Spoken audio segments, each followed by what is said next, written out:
What is fundamental rights? Fundamental rights के बारे में क्या बताया था? बेसिक हाँ जो बेसिक क्या?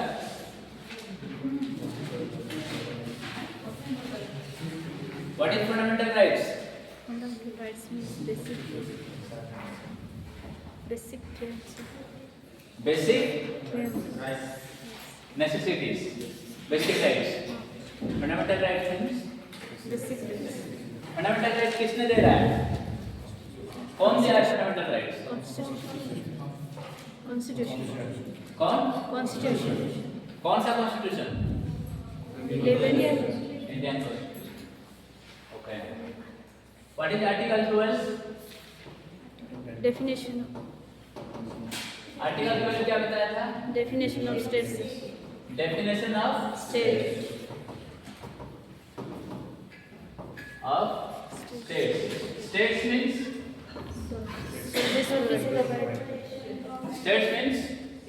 सेंट्रल गवर्नमेंट हो सकता है, स्टेट गवर्नमेंट हो सकता है, लोकल गवर्नमेंट हो सकता है, राइट? एजेंसीज लाइक सेल, गेल, हाल, नाल्को, एटसेट्रा एटसेट्रा, ये सारे क्या हैं? All these are called states. Definition of states under fundamental rights means all the service providers are called as states. जो भी सर्विस अगर प्रोवाइड करते हैं उसी के हिसाब से हम उनको क्या बोलेंगे? स्टेट बोलेंगे। हाल अपने हिसाब से अपना एम्प्लॉइज को, अपना टेरिटरी एरियाज को, जितने भी जो भी सिस्टमेटिक है वो अपना हाल के बारे में बातें करते हैं। नाल्को में जो लोग फैक्ट्री एरिया में रहते हैं या नाल्को में जो जॉब करते हैं, जो लोग रहते हैं, वो सारे को सर्विस कौन प्रोवाइड करते हैं? नाल्को।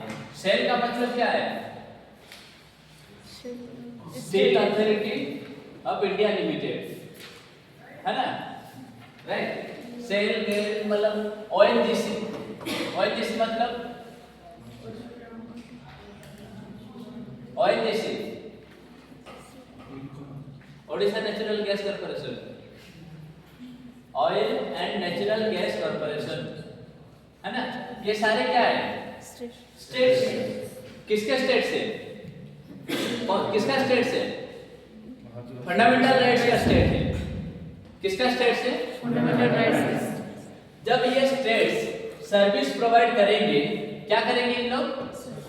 सर्विस प्रोवाइड का मतलब किस तरह का सर्विस करेंगे? सर्विस प्रोवाइड करेंगे। किस तरह का सर्विस प्रोवाइड करेंगे? नाल्को में जो लोग जॉब करते हैं उनको कौन सा सर्विस मिलता है? Service means it's not about only money, केवल पैसा ही नहीं होता है। जो भी फैसिलिटीज है, मान लीजिए फॉर एग्जांपल हाल देखें कहां पे? Hindustan aeronautics limited. ये जो हाल है, ये हाल में जो हाल सर्विस प्रोवाइड कर रहा है, क्या प्रोवाइड कर रहा है? सर्विस प्रोवाइड कर रहा है। सर्विस प्रोवाइड करने का मतलब, सर्विस का मतलब क्या क्या दे रहा है? ये सर्विस का मतलब क्या क्या दे रहा है? सबसे पहले क्या है? एम्प्लॉइज को सैलरी दे रहा है क्या नहीं? उसके बाद क्वार्टर्स दे रहा है। क्या दे रहा है? क्वार्टर्स दे रहा है। उसके बाद क्या दे रहा है? मेडिकल फैसिलिटीज दे रहा है क्या नहीं? मेडिकल फैसिलिटीज दे रहा है।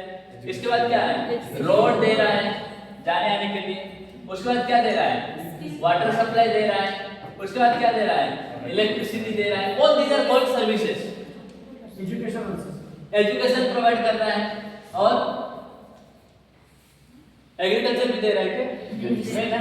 मतलब जो भी सर्विस प्रोवाइड उनके हिसाब से, जो भी टर्म्स एंड कंडीशन से, हाल के हिसाब से जो भी टर्म्स एंड कंडीशन से वो अपना सर्विस प्रोवाइड कर रहे हैं। ये एक एग्जांपल है। सिमिलरली मैं आप लोगों को पहले एसएलएनसीसी का जिक्र किया था, क्या था क्या नहीं? मान लीजिए एसएलएन क्या है? सीईसी, ये क्या है? This is also one kind of state. ये क्या कर रहा है? सर्विस प्रोवाइड कर रहा है। क्या कर रहा है? Service provide. इनका सर्विस प्रोवाइड का मतलब जो भी टर्म्स एंड कंडीशंस है, फॉर एग्जांपल इनका सर्विस प्रोवाइड करने का मतलब क्या है, क्या क्या दे रहा है ये,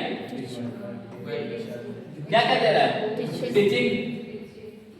टीचिंग के लिए कौन दे, क्या दे रहा है, टीचर्स दे रहे हैं, क्लासरूम दे रहा है, क्लासरूम दे रहा है कि नहीं, क्लासरूम में क्या है, बेंचेस है, ये सर ना, लाइब्रेरी है और वाईफाई है और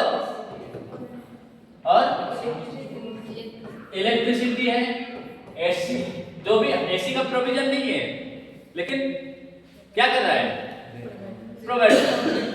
मान लीजिए एसी का प्रोविजन हमारा नहीं है फिर भी एसी लगा हुआ है, it is also one kind of service. अगर एसी का प्रोविजन नहीं है, आप एसी दो करके अगर डिमांड करेंगे, ये इसका मतलब उसका फुलफिल नहीं होगा। लेकिन बेसिक चीज क्या है, एक तो लाइब्रेरी होना चाहिए, ये सर्विस होना चाहिए कि नहीं, स्टूडेंट्स को किताब मिलना चाहिए, बुक्स मिलना चाहिए। अगर बुक्स नहीं मिलेगा तो क्या फंडामेंटल राइट्स वायलेशन होगा क्या नहीं, ये सब ना। तो ये सारे, अगर टीचिंग नहीं देंगे, कोई टीचर्स नहीं आएंगे, पढ़ाएंगे नहीं, दैट मींस क्लास नहीं हो रहा है, तो सर्विस प्रोवाइड नहीं किया जा रहा है, बुक्स नहीं दिया जा रहा है, मतलब सर्विस प्रोवाइड नहीं किया जा रहा है। तो अगर इसके खिलाफ आप आवाज उठाएंगे कि नहीं, ये सब नो, बेसिक फैसिलिटीज के लिए आप क्या करेंगे, आवाज उठाएंगे, अपना मतलब आपका जो क्लेम करेंगे, क्लेम मतलब जो राइट्स है उसके बारे में बात करेंगे। तो यहाँ पे बेसिक सिंपल चीज मतलब चीज ये है, ठीक है, क्या है कि आपको जो बेसिक नेसेसिटीज जो है दैट इज फंडामेंटल्स, ये फंडामेंटल राइट्स अगर स्टेट प्रोवाइड नहीं करेगा, मतलब एसएलएमसीसी नाम के लिए अगर खोल के ना बुक्स दे रहा है, ना टीचिंग दे रहा है, ना क्लासरूम दे रहा है, हाँ, ना लाइब्रेरी है, ये अगर कुछ सर्विस प्रोवाइड नहीं कर रहा है तो ये क्या कर रहा है, वायलेशन कर रहा है क्या नहीं, रूल्स का वायलेशन कर रहा है क्या नहीं, दैट मींस किसका वायलेशन कर रहा है, फंडामेंटल राइट्स का वायलेशन कर रहा है। तो यहाँ पे अगर बेसिक प्रोविजंस ये है तो ये सारे चीजें देना, ये कौन सा आर्टिकल में बात किया गया है, आर्टिकल 12 का मतलब समझ में आ गया, यस और नो, ओके। तो आर्टिकल 12 अगर जो भी सर्विस प्रोवाइड करने में अगर नाकाफी होगा, मान लीजिए एसएलएमसीसी में बुक्स देने की जगह में आपको क्या मिल रहा है, बुक्स की जगह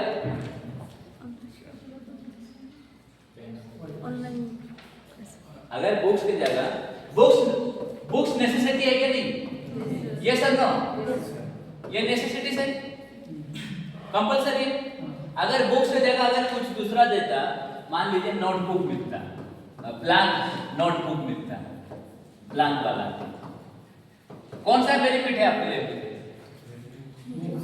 बुक्स पढ़ेंगे तब तो नोट्स में लिखेंगे, बुक्स ही नहीं पढ़ेंगे तो नोट्स में कैसे लिखेंगे, ये सब ना, दैट मींस बुक्स नहीं देंगे तो आपका फंडामेंटल राइट वायलेशन हो रहा है क्या नहीं, ये फंडामेंटल राइट वायलेशन होने के लिए ये नहीं होना है, मतलब ये लॉ का जो लॉ है, जो नियम कानून है, ये क्या हो रहा है, ये इनकंसिस्टेंसी हो रहा है क्या नहीं, ये रूल्स का बाहर हो रहा है क्या नहीं, आउट ऑफ रूल्स हो रहा है, रूल क्या हो रहा है, तोड़ रहे हैं। इसको देखने के लिए आर्टिकल 13 आया है, क्या है आर्टिकल 13, जो डेफिनेशन ऑफ स्टेट आर्टिकल 12 क्या क्या सर्विस प्रोवाइड कर रहा है, सही से कर रहा है नहीं कर रहा है, अगर नहीं कर रहा है तो क्यों नहीं कर रहा है, उसको देखने के लिए कौन सा आर्टिकल है, आर्टिकल 13। आर्टिकल 13 का मतलब क्या है, जुडिशियल रिव्यू, क्या है जुडिशियल रिव्यू। ये जो जुडिशियल रिव्यू का मतलब क्या है कि मान लीजिए आपको बुक्स की जगह नोट्स बुक दिया जा रहा है, तो आप डायरेक्ट कहां पे जाएंगे, कोर्ट जाएंगे, कौन सा कोर्ट जाएंगे, आप तो सुप्रीम कोर्ट भी जा सकते हैं, सुप्रीम कोर्ट जाने के लिए आर्टिकल कौन सा बताया था, 32, और हाई कोर्ट जाने के लिए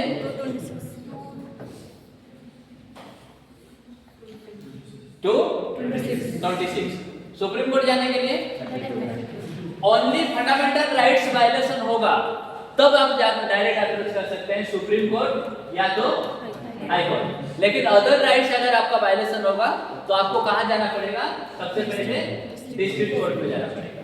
लेकिन जब फंडामेंटल राइट्स का अगर वायलेशन होगा तो कहां जाएंगे आप लोग, एग्जांपल्स के साथ समझाता हूं, देखिए ये है हाल, क्या है हाल में अगर हालत खराब हो जाएगा किसी का, हालत कब खराब होगा, मान लीजिए किसी को 8 घंटा 8 आवर्स का ड्यूटी है, कितने 8 आवर्स का ड्यूटी करना है, 8 आवर्स का ड्यूटी करेंगे तो उनको क्या मिलेगा? क्या मिलेगा? सैलरी मिलेगा कि नहीं? लेकिन इनको 8 आवर्स का ड्यूटीज की जगह में इनको 16 घंटा काम करा रहा है और नो सैलरी। क्या? No salary. इसका मतलब इस पर्सन का, कोई भी पर्सन जॉब कर रहा है, जो भी वर्क कर रहा है, उसका फंडामेंटल राइट्स वायलेशन हो रहा है। Yes sir no? हाँ या ना? तो ये फंडामेंटल राइट्स वायलेशन होगा तो ये कहां जाएंगे? सुप्रीम कोर्ट जाएंगे कि नहीं? या तो इसको मतलब मान लीजिए हाल का कंपनी में जॉब करने के लिए इनको एम्प्लॉयमेंट मिला है। कहां पे? हाल का कंपनी है ना? यस और नो? सेंट्रल गवर्नमेंट या स्टेट गवर्नमेंट? इसको क्या बोलते हैं? Public sector units, public sector.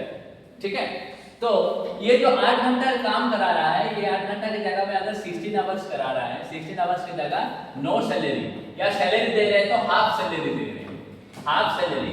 इसका मतलब ये जो पर्सन जो भी जॉब कर रहा है, सीके जो जॉब कर रहा है, हाँ सीके मतलब कौन है? मैं नहीं हूँ। ठीक है, सीके जॉब कर रहा है, ये 8 घंटा की जगह में 16 घंटा काम करा रहा है और हाफ सैलरी दे रहा है। इसका मतलब इसका राइट्स का साथ वायलेशन हो रहा है कि नहीं? तो ये राइट्स को वायलेशन करने के लिए क्या कर रहे हैं? कौन सा आर्टिकल देख रहा है? आर्टिकल 13। तो आर्टिकल 13 किसके पास पावर है? सुप्रीम कोर्ट के पास पावर है। सुप्रीम कोर्ट क्या देता है? जस्टिस देता है। क्या देता है? जस्टिस। जस्टिस का मतलब मान लीजिए कोई जो लोग जिस मतलब कोई अगर 2 घंटा काम कर रहे हैं 2 घंटा के हिसाब से पैसा मिलेगा, जो लोग 8 घंटा काम कर रहे हैं 8 घंटा के हिसाब से पैसा मिलेगा, जो लोग 16 घंटा काम कर रहे हैं तो 16 घंटे का अगर पैसा मिलेगा। दैट मींस ये जस्टिस है क्या नहीं? हाँ या ना? अगर 16 घंटा काम करेंगे और 8 घंटा का पैसा मिलेगा तो क्या हुआ? ये इनजस्टिस होगा।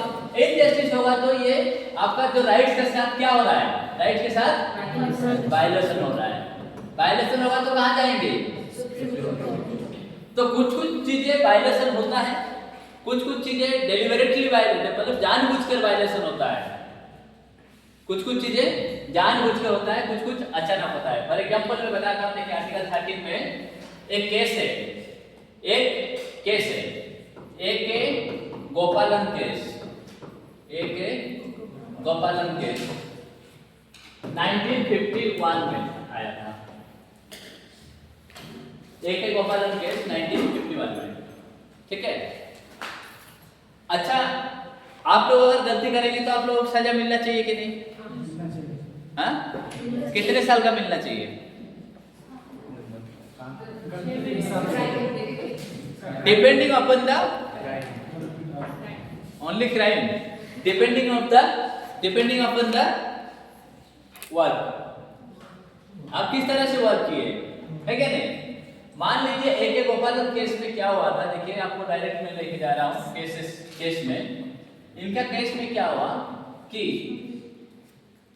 इनके साथ एक फंडामेंटल राइट्स वायलेशन हुआ था। फंडामेंटल राइट्स वायलेशन का मतलब इनको अरेस्ट किया गया था। क्या किया गया था? अरेस्ट किसको करेंगे? अरेस्ट किसको करेंगे?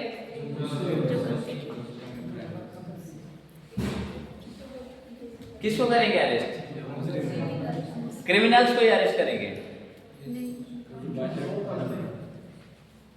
अरेस्ट तो एक्चुअली जेन्युइनली अगर बातें करेंगे जो क्रिमिनल्स है उनको अरेस्ट करना चाहिए। कभी कभी क्या होता है नॉन क्रिमिनल्स को भी अरेस्ट किया जाता है, तो ये क्या सही है या गलत है? हाँ, गलत है। तो इसके लिए क्या होगा? गलत होगा तो क्या हो रहा है? फंडामेंटल राइट्स का वायलेशन हो रहा है क्या नहीं? क्या होता है, मान लीजिए स्ट्राइक चल रहा है। क्या चल रहा है? स्ट्राइक। कहां पे स्ट्राइक? सेमलीगुड़ा बस स्टैंड में स्ट्राइक चल रहा है। कौन कर रहा है?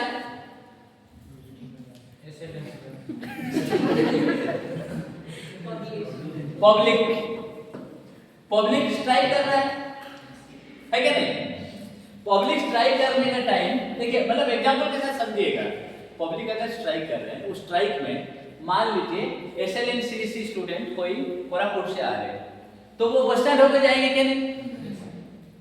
बस स्टैंड होकर जाएंगे ना। तो बस स्टैंड होकर अगर SLNCC स्टूडेंट अगर जाएंगे, ये जो स्टूडेंट्स जाएंगे, तो अगर कुछ वायलेशन हो गया वहां पे आसपास, तो ये पब्लिक को अरेस्ट करना चाहिए या ये स्टूडेंट्स को अरेस्ट करेंगे? वहां पे जो भी मिलेंगे सबको अरेस्ट कर लेंगे। हाँ या ना? जो पकड़े है ना, अरेस्ट करके। तो इसका तो कोई गलती नहीं है ना, ये तो स्टूडेंट क्लास करके वापस जा रहे थे घर। ये जो पब्लिक जानबूझकर वहां पे स्ट्राइक कर रहे हैं, इस पब्लिक को उनको अरेस्ट करना चाहिए था, लेकिन अरेस्ट किसको किए? स्टूडेंट। तो ये नॉन वायलेंट, ये तो वायलेंट नहीं किए ना, वायलेंट तो इसने किए थे, लेकिन नॉन वायलेंट वाले को भी किए। दैट मींस इनके साथ फंडामेंटल राइट्स वायलेशन हो रहा है कि नहीं? ऐसा सिचुएशन हुआ था 1951 में। 1951 में एक गोपालन क्या कर रहा था, एक बहुत बड़ा राइटर्स था, कम्युनिस्ट राइटर्स था, गवर्नमेंट के अगेंस्ट में बहुत कुछ लिख रहे थे। किसके अगेंस्ट में? गवर्नमेंट। आप लोग गवर्नमेंट के अगेंस्ट में कुछ बोल सकते हैं क्या नहीं? गवर्नमेंट कौन है? We the people of. Government कौन है? Of the people, by the people, for the people. That is called democracy ना, लोगों के लिए। और of the people, by the people. Of का मतलब लोगों का, बाय द पीपल मतलब लोगों के लिए, है ना? फॉर द पीपल मतलब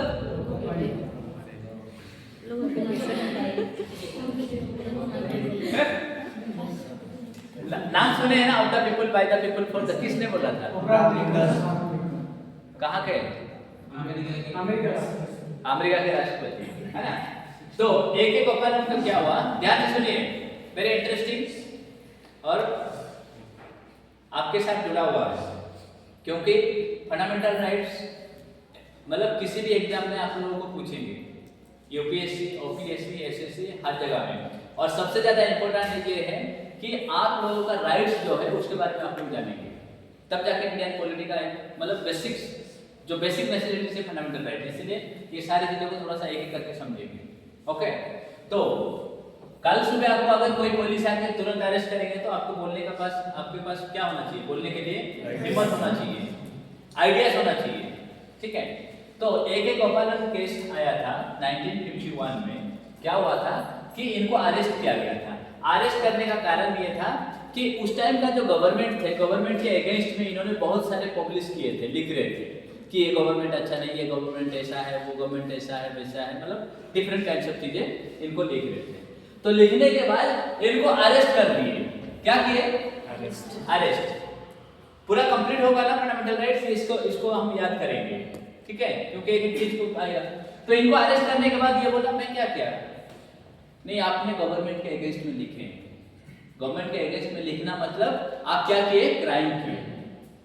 तो उसने बोला, एक एक गोपालन बोला मैं कोई क्राइम नहीं किया हूं। It is under article 19। Under article 19 में क्या दिया गया है? आर्टिकल 19 पढ़ने का टाइम और डिटेल समथिंग। आर्टिकल 19 में क्या है? Freedom of speech. क्या है? Freedom of speech and expression. ये हमको कॉन्स्टिट्यूशन राइट्स दिया है। आर्टिकल 19 क्या बात कर रहा है? फ्रीडम। हम कुछ भी बोल सकते हैं, कुछ भी एक्सप्रेशन कर सकते हैं, ये कॉन्स्टिट्यूशन दिया है। तो एक एक गोपालन बोला अंडर आर्टिकल 19 इंडियन कॉन्स्टिट्यूशन ने हमको दिया है कि फ्रीडम दिया है, इसीलिए हम गवर्नमेंट के अगेंस्ट में लिखे थे।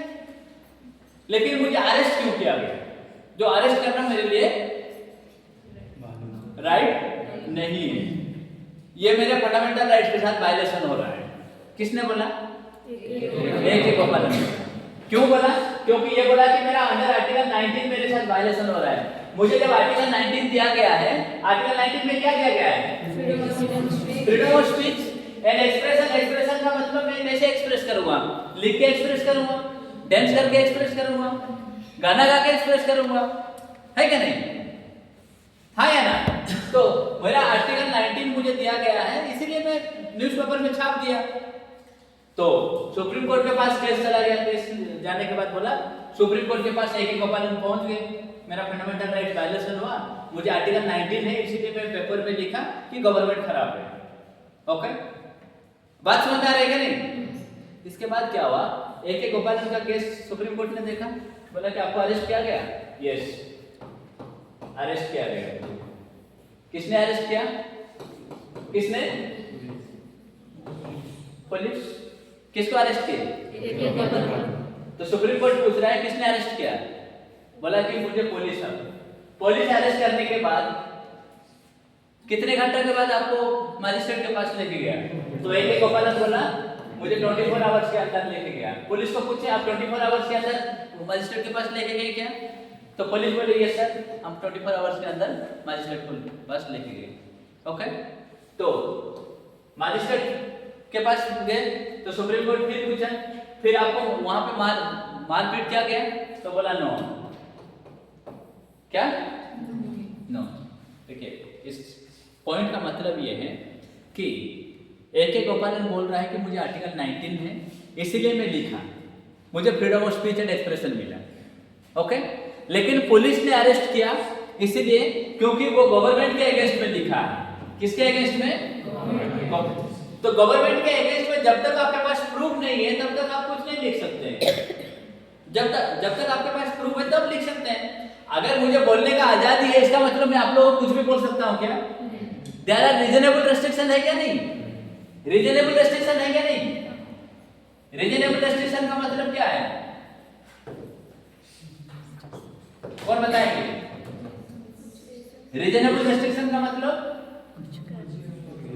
कुछ बोलने के लिए एक रीजन होना चाहिए, है क्या नहीं? बेवजह अगर बोलूंगा मैं किसी को भी जाके कुछ गाली दूंगा, चलेगा क्या? मैं जाके बोलूंगा मुझे कॉन्स्टिट्यूशन राइट दिया है, आर्टिकल 19 है, चलेगा क्या? ऐसा नहीं चलेगा ना। तो रीजन होना चाहिए, कुछ बोलने के लिए रीजन होना चाहिए। मान लीजिए कोई मोबाइल चोरी कर लिया तो उसको बोल सकते हैं आप मोबाइल क्यों चोरी किए, है क्या नहीं? कल मोबाइल चोरी हो गया सर। ओके, तो रीजनेबल रेस्ट्रिक्शन का मतलब रेस्ट्रिक्शन किया जाता है लेकिन रीजन होना चाहिए उसके पीछे। गवर्नमेंट के अगेंस्ट आप बोल सकते हैं, इसका मतलब ऐसा नहीं कुछ भी बोल सकते हैं। आप भारत माता की जय की जगह में पाकिस्तान जिंदाबाद बोलोगे, फ्रीडम ऑफ स्पीच, ये सही है या गलत है? गलत है ना। तो यही सारी चीजों को बातें किया तो सुप्रीम कोर्ट ने बोला आपको अरेस्ट किया, ठीक है, आपको फंडामेंटल राइट वायलेशन हुआ नहीं हुआ वो बाद में हम देखेंगे, लेकिन आपको प्रोसीजर एस्टेब्लिश्ड बाय लॉ के द्वारा फॉलो किया है क्या नहीं? पुलिस ने अरेस्ट किया, यस, अरेस्ट करने के बाद कहां पे लेके गया? Police station. पुलिस स्टेशन से कितने घंटा के अंदर मजिस्ट्रेट के पास लेके गया? 24 आवर्स। पुलिस स्टेशन पे आपको मारपीट किया गया? नहीं। तो सारी चीजें पुलिस ने क्या किया है? अपना काम किया है। क्या किया है? काम किया है। तो वो कोई गलत नहीं किया है। तो आपने जो गलत लिखा था उसके लिए आपको अरेस्ट किया गया क्योंकि ये प्रोसीजर एस्टैब्लिश्ड बाय लॉ के द्वारा फॉलो किया गया। हमारे संविधान में ये लिखा गया है कि कोई भी गवर्नमेंट के अगेंस्ट में अनाप शनाप नहीं लिख सकते हैं, कुछ गलत नहीं लिख सकते हैं, जो लिखेंगे सही सही लिखेंगे, है ना। अभी बीजेपी गवर्नमेंट चल रहा है, कल हो सकता है लास्ट टाइम कांग्रेस गवर्नमेंट था, कांग्रेस गलत किया तो कांग्रेस को गलत बातें करेंगे ना। आप अगर मोदी जी गलत करेंगे तो मोदी जी को हम गलत बोलेंगे, है ना। लेकिन जो सही करेंगे, आप सुभद्रा योजना मोहन चरण मांझी ने दिया, क्या गलत किया? कुछ गलत किया है क्या? क्या है? हाँ? गलत किया है? किसको नहीं दिया? आप लोगों को, सबको। आधार कार्ड में फीमेल लिख दो ना।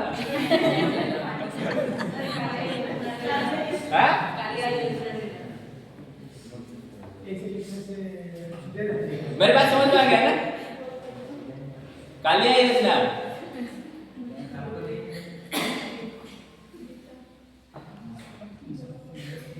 तो सुभद्रा योजना मिला।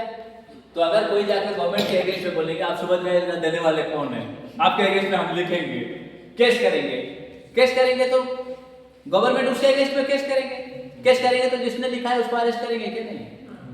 हाँ या ना? कालिया योजना देंगे तो बहुत सारे वुमेन जाके अगर केस करेंगे तो उनके केस करेंगे कि नहीं गवर्नमेंट? सबसे पहले कालिया योजना आप लोगों को मिला था कि नहीं? इन लोगों को बीजू को सबसे पहला फर्स्ट इंस्टॉलमेंट मिला था। Okay, part of the job. तो एक गोपालन को बोला गया आपका अंडर आर्टिकल 19 के हिसाब से जो freedom of speech and expression था आप एक्सप्रेशन किए, लेकिन गवर्नमेंट के अगेंस्ट में जो किए वो सही नहीं था, इसलिए आपको पुलिस ने क्या किया? अरेस्ट किए। अरेस्ट करने के बाद 24 आवर्स के अंदर आपको कोर्ट में लेके गया। कोर्ट में लेने के बाद आपको क्या किया गया कि आपको जो प्रोसीजर एस्टैब्लिश्ड बाय लॉ था, कॉन्स्टिट्यूशन में जो लिखा गया उसको फॉलो किया गया, इसीलिए कोई गलत नहीं है करके एक गोपालन केस में क्या कर दिया गया? एक गोपालन का बात नहीं सुना गया, उनका फंडामेंटल राइट्स वायलेशन हुआ है नहीं हुआ है उनकी बातें नहीं सुना गया। लेकिन इनका ये केस का रिव्यू कब होगा? इसका केस का रिव्यू होगा 1978 में। कब होगा? 1978 में। कब होगा? मेनका गांधी केस में होगा। किसका केस में? मेनका गांधी केस में। तो सिंपल एग्जांपल देखिए, फिर से मैं अंडर आर्टिकल 19 पढ़ाने के टाइम बताऊंगा, लेकिन अभी समझिएगा। प्रोसीजर एस्टैब्लिश्ड बाय लॉ किसके बारे में बताया? एक गोपालन केस में। लेकिन मेनका गांधी केस जब आया 1978 में, तो ये क्या किया? मेनका गांधी फॉरेन जाने के लिए कोशिश कर रही थी। कहां जाने के लिए? फॉरेन जाने के लिए क्या चाहिए आपको? फॉरेन जाने के लिए तो सबसे पहले इनका पासपोर्ट जब्त किया गया। किसका पासपोर्ट? मेनका गांधी का। बोला कि आप बाहर नहीं जा सकते। किसको बोला गया? कौन बोला? गवर्नमेंट बोला। गवर्नमेंट बोला कि इनका पासपोर्ट जब्त कर दो। 1951 में एक गोपालन केस था।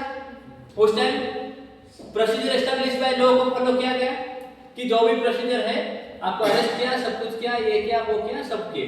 लेकिन 1978 में मेनका गांधी केस में क्या हुआ?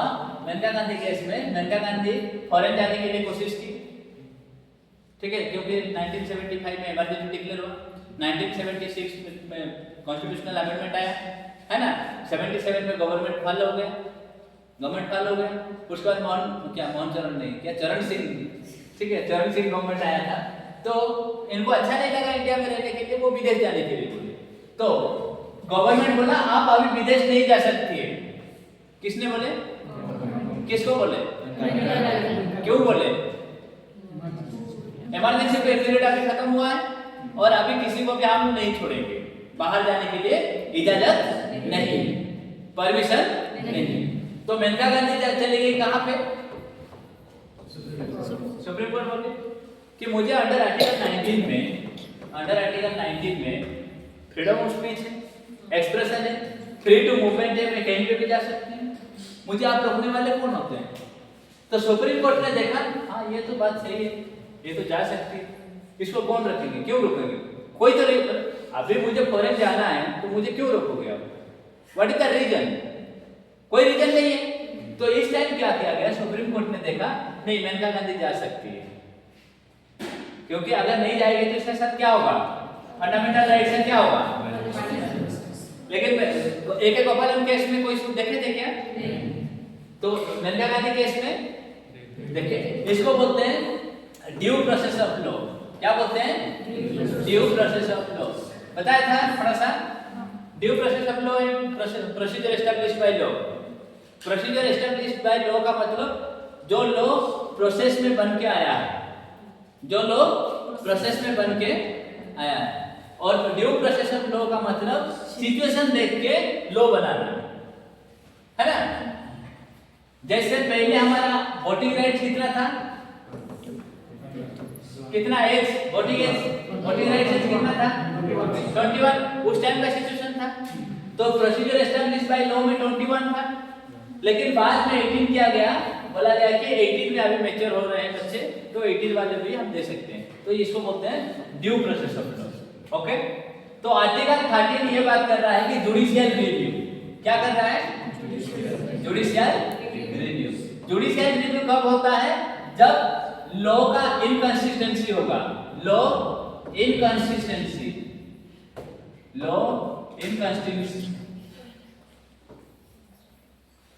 मतलब आपका अगर लॉ बना है, मैं उस दिन एग्जाम्पल दिया था ना कि हर स्टूडेंट को 5-5 हज़ार रुपया मिलना चाहिए अगर ऐसा पार्लियामेंट में लॉ पास होगा। ये सही है गलत है? सही है, सबको मिलना चाहिए। मतलब स्टैंडर्ड 1 से लेके स्टैंडर्ड 5 तक 1000 लॉ होना चाहिए। स्टैंडर्ड 6 से लेके स्टैंडर्ड 8 तक 2000 होना चाहिए। 9 से लेके 12 तक कितना होना चाहिए? 4000 होना चाहिए, है ना। 13 से लेके 15 तक ग्रेजुएशन तक कितना होना चाहिए? ये ऐसा अगर लॉ बनेगा, ये लॉ सबके लिए बराबर है कि नहीं? हाँ या ना? सबके लिए सही है। लेकिन अगर इसके जगह में स्टैंडर्ड 1 से लेके स्टैंडर्ड 5 तक 10-10 हज़ार रुपया फीस जमा करना पड़ेगा, अगर ऐसा लॉ बनेगा, ये लॉ पूरे इंडिया के लिए खराब होगा कि नहीं? इस सिचुएशन में सुप्रीम कोर्ट उसको क्या करेगा? पास करेगा, मतलब खत्म करेगा, उसको जुडिशियल रिव्यू कराएगा। बात समझ में आ गया? 13 ओके, 12 एंड 13 समझ में आ गया ना? ये सब नो राइट। तो आर्टिकल 14 से लेके आर्टिकल 18 तक घड़ी खराब है, बैटरी खत्म हो गया। चार्ज कर दो, नहीं होता है? नहीं। आर्टिकल 14 से लेके आर्टिकल 18 तक क्या है? Right to equality, very nice, right to equality.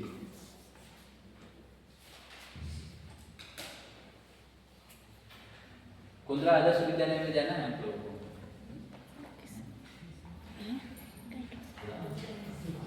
देखिए आर्टिकल 18 तक ये किसके बारे में बात कर रहा है?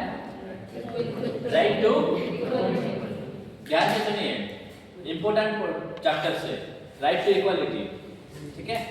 फंडामेंटल राइट्स का हर आर्टिकल इंपोर्टेंट है, इसीलिए ध्यान से सुनिए एक एक आर्टिकल को याद रखने के लिए। ओके, आर्टिकल 12 क्या है? Definition of state.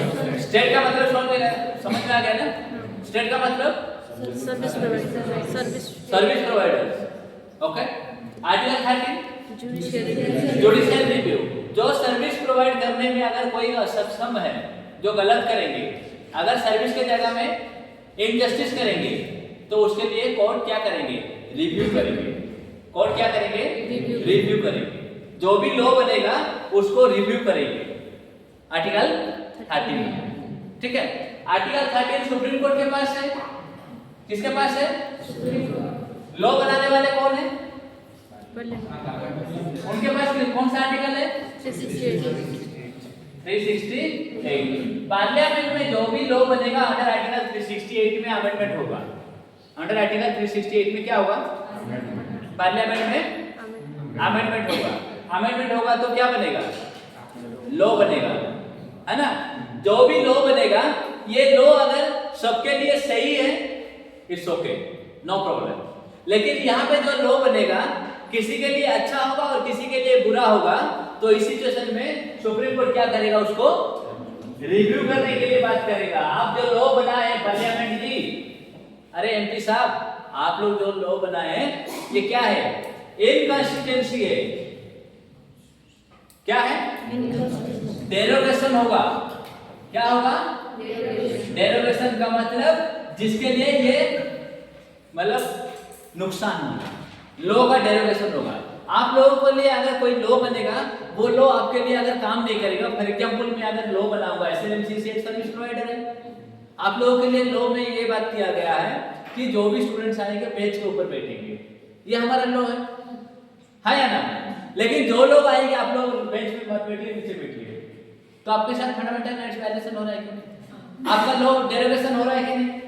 इनकॉन्स्टिट्यूएंसी हो रहा है कि नहीं? वायलेशन हो रहा है कि नहीं? ये वायलेशन को देखने के लिए कौन देख रहा है? आर्टिकल 13। दैट मींस जो आर्टिकल 12 में जो डेफिनेशन है सर्विस प्रोवाइडर है, एसएलएमसीएसी में बेंचेस दिया गया है स्टूडेंट को बैठने के लिए, बट एसएलएमसीएसी उनको कहां बैठने के लिए बोल रहा है? नीचे बैठने के लिए, फ्लोर पे बैठने के लिए बोल रहे हैं। दैट मीन्स वो फंडामेंटल राइट्स के साथ वायलेशन कर रहा है। उस लॉ को क्या है, क्या करना है, रिव्यू कीजिए। सुप्रीम कोर्ट बोलेगा ये एसएलएमसीसी के बारे में। लेकिन पार्लियामेंट में जो लॉ बनेगा अंडर आर्टिकल, कौन सा आर्टिकल है, 368। अमेंडमेंट कहां से, कौन सा कॉन्स्टिट्यूशन से लेके आए,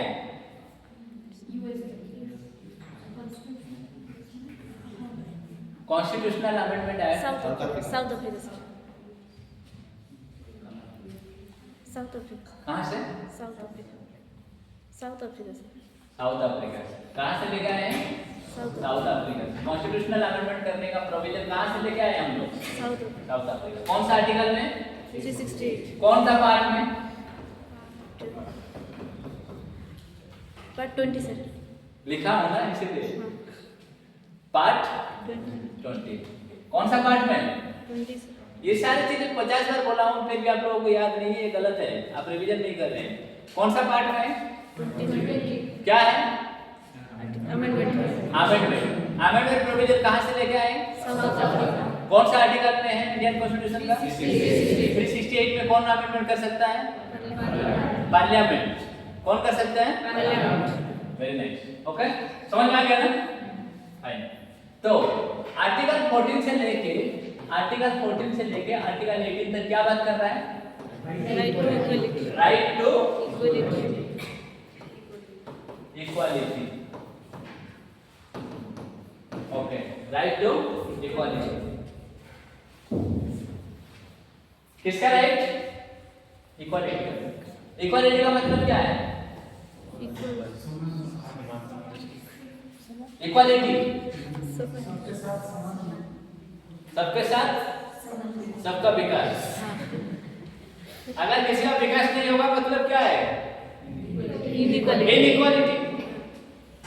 क्या है, इनइक्वालिटी।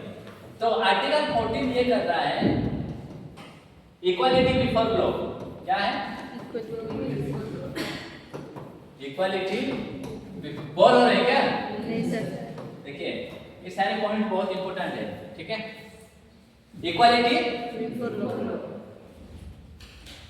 हम लोग अंग्रेजी में हम लोग को अच्छा मतलब we do not know that much of English, ठीक है। बिफोर आफ्टर को थोड़ा सा ज्यादा समझते हैं, है ना। आफ्टर लो, बिफोर लो, लो के सामने, लो के पीछे, लो के आगे, लो के पीछे, यही समझते हैं ना। बिफोर लो का मतलब लो के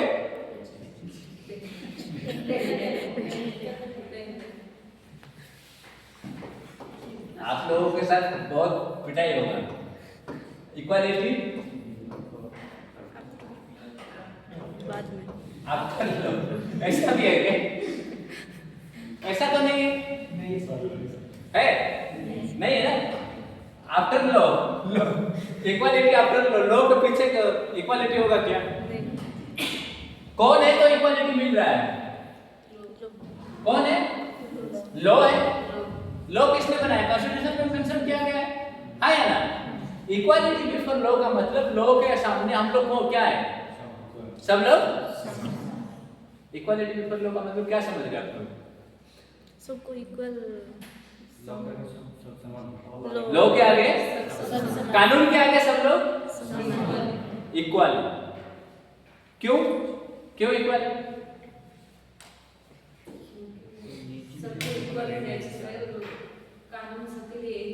कानून से। मान लीजिए ज्योति एसएलएमसी का स्टूडेंट है, वो जाके खाना बना के खा सकती है क्या नहीं,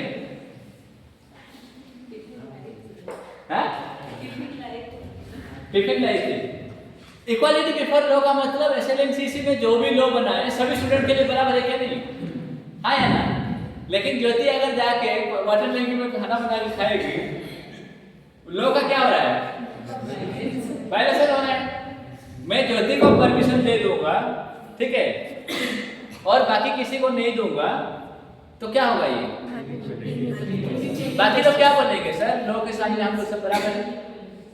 इक्वालिटी बिफोर लॉ, लॉ के सामने, कानून के सामने क्या है, कानून के आगे सब समान। किसने बता रहा है, आर्टिकल 14।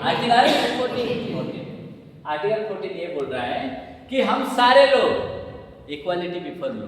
कौन कौन, एसएलएनसीसी का स्टूडेंट से लेके एसएलएनसीसी का स्टूडेंट कौन है? हाँ, स्टूडेंट टू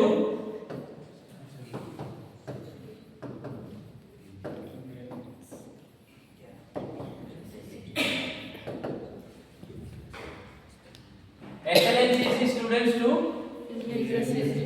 ये सब लोग क्या है? बराबर। बराबर है क्या नहीं? अगर बराबर है तो ये स्टूडेंट्स को तो कुछ नहीं मिल रहा है, ये प्रेसिडेंट को फ्लाइट जेट जेट सिक्योरिटी क्यों मिल रहा है? अगर बराबर है तो ये देश का, तो आप बराबर कैसे हो गए? हाँ? ये पोजीशन लेके ऐसे खड़ी है, जस्टिफाई करना है ना आपको, समझना है ना चीजों को, हाँ या ना? समझने के लिए कोशिश करोगे ना? देखिए, एक हमारा आर्टिकल 14 क्या बोल रहा है? इक्वलिटी बिफोर लॉ का मतलब एक पियन से लेके पियन टू प्रेसिडेंट क्या है? इक्वल। ये कौन बता रहा है? आर्टिकल पियन टू पियन टू पियन का मतलब है कॉमन मैन। कॉमन मैन है क्या नहीं? है ना? और एक प्रेसिडेंट का मतलब कॉमन वुमेन। इंडियन प्रेसिडेंट क्या है? मैन है या वुमेन है? वुमेन है। ठीक है, देखिए यहाँ पे बात कर रहा है, वेरी सिंपल वे में समझेंगे कि आर्टिकल 14 ये कह रहा है कि इक्वालिटी बिफोर लॉ, लॉ के सामने हम लोग सब लोग क्या है? इक्वल। अगर लॉ है मतलब ये क्या है? सब लोग। इसका कहने का मतलब ये है, देखिए ये इक्वालिटी बिफोर लॉ कहने का मतलब ये है, मान लीजिए रेप, मर्डर, क्लासरूम फैसिलिटीज और क्या क्या है, water facilities, electricity facilities. Okay, अगर रेप करेंगे कोई तो उनके लिए कितने साल का सजा होना चाहिए? 7 इयर्स। मर्डर करेंगे तो कितने साल का सजा होना चाहिए? 10 इयर्स। अगर क्लासरूम फैसिलिटीज मिलना है तो किसको मिलना चाहिए? सबको मिलना चाहिए। वाटर फैसिलिटीज मिलना चाहिए तो सबको मिलना चाहिए। इलेक्ट्रिसिटी फैसिलिटीज मिलना चाहिए तो इक्वालिटी बिफोर लॉ का मतलब है, क्योंकि लॉ सबके लिए क्या है? बराबर है।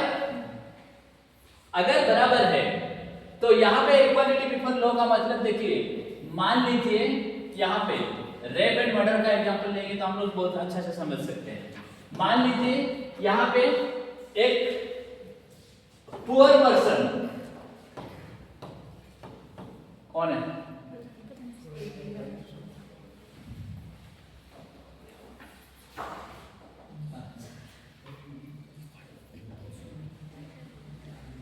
एक पुअर पर्सन, एक रिच पर्सन। एक पुअर पर्सन और एक रिच पर्सन। किसके पास पैसा ज्यादा है? किसके पास? कोई अगर मर्डर किया, एक पुअर पर्सन और एक रिच पर्सन, किसके पास पैसा ज्यादा है? Rich person. अगर मर्डर करके भी किसने बच सकता है?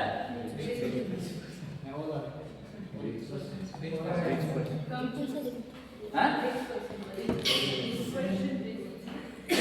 दिमाग खिलाइए, आपका दिमाग लगाइए कि एक गरीब है, गलती कर दी, एक रिच है, वो भी गलती की, तो इसमें जीतने का संभावना किसके पास है? Rich person. हाँ? पैसा देके सजा कम कर सकता है, तो पुअर के लिए इनजस्टिस हो रहा है क्या? इनजस्टिस हो रहा है क्या नहीं? तो कहाँ का इक्वालिटी बिफोर लॉ है? लॉ क्या है? कोई भी आर्टिकल 14 क्या बात कर रहा है? Equality before law. Equality before law का मतलब यहाँ पे बात ये है कि अगर पुअर पर्सन जो करेंगे जितने साल का सजा होगा 7 इयर्स का, रिच पर्सन भी वो करेंगे तो उनके लिए भी कितना होना चाहिए? 7 years। तब जाके इक्वालिटी बिफोर लॉ है, हाँ या ना? लेकिन अगर पुअर पर्सन करेंगे तो 7 साल और रिच पर्सन करेंगे तो 2 years, because he or she has money। Bribe देते, ब्राइब का मतलब जानते हैं? ब्राइब, ब्राइब, ब्राइब का मतलब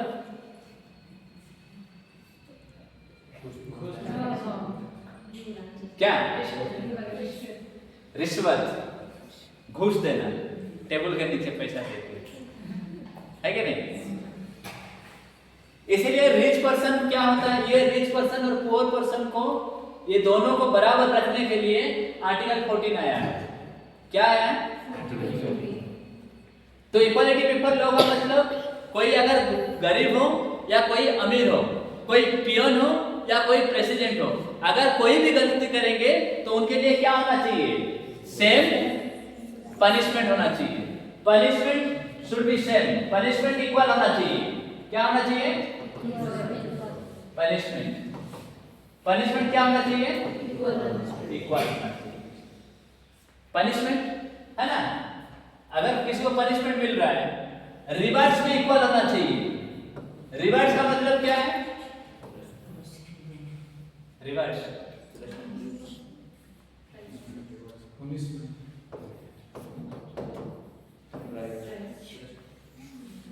मान लीजिए एक पुअर पर्सन जीत गया, उड़ीसा का अगर कोई जीतेगा उसको 7 लाख मिलेगा,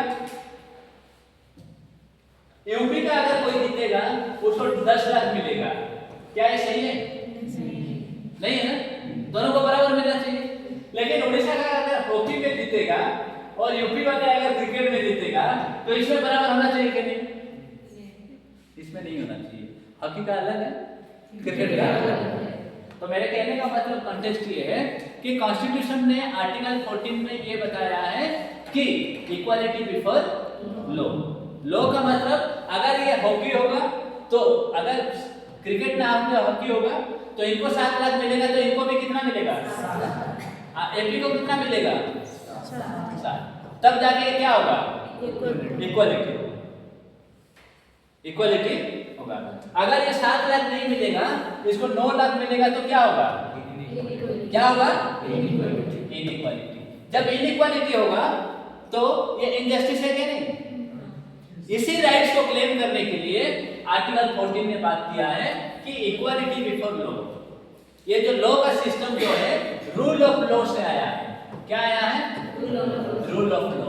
ये रूल ऑफ लॉ कहां से आया है? ये है यूके से आया है। कहां से आया है? यूके। यूके का एक पर्सन था A B Dicey. Rule of law का कांसेप्ट किसने दिया है? AB dicey. एबी डाइसी कहां के थे? यूके। बोर हो गए? देखिए, रूल ऑफ लॉ का मतलब, रूल ऑफ लॉ का मतलब क्या है? लॉ का अपना अपना रूल है कि नहीं? लॉ का अपना अपना रूल का मतलब क्या है कि जहां पे जो लॉ है वो उसके हिसाब से रूल रहेगा। मान लीजिए आप लोग बेंचेस में कितने लोग बैठने का रूल है? यहाँ पे 5 लोग अगर बैठेंगे तो क्या होगा? एक तो जगह नहीं मिलेगा, कंजेस्टेड होगा, बैठ नहीं पाओगे। तो रूल ऑफ लॉ क्या कह रहा है आप लोग को? रूल ऑफ लॉ क्या बोल रहा है? 2 पर्सन, कहीं कहीं पे एक, अगर ज्यादा भीड़ हो जाएगा तो ज्यादा से ज्यादा कितने होंगे? और ज्यादा भीड़ हो जाएंगे तो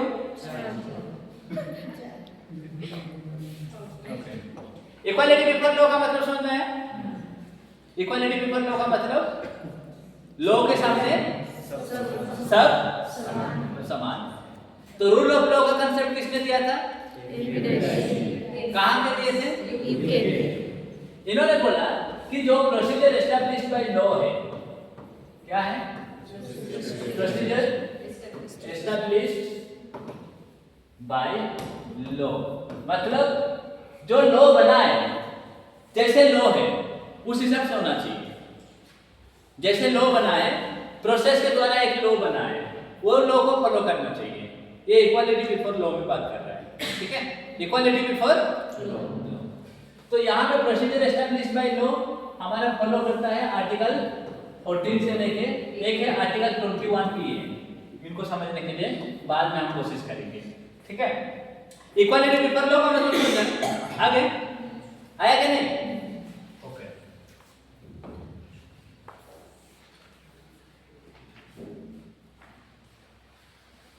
पियोन टू क्या है? प्रेसिडेंट क्या है? इक्वल है। कैसे इक्वल है? पियोन अगर एक वोट देगा तो कितना वोट लगेगा?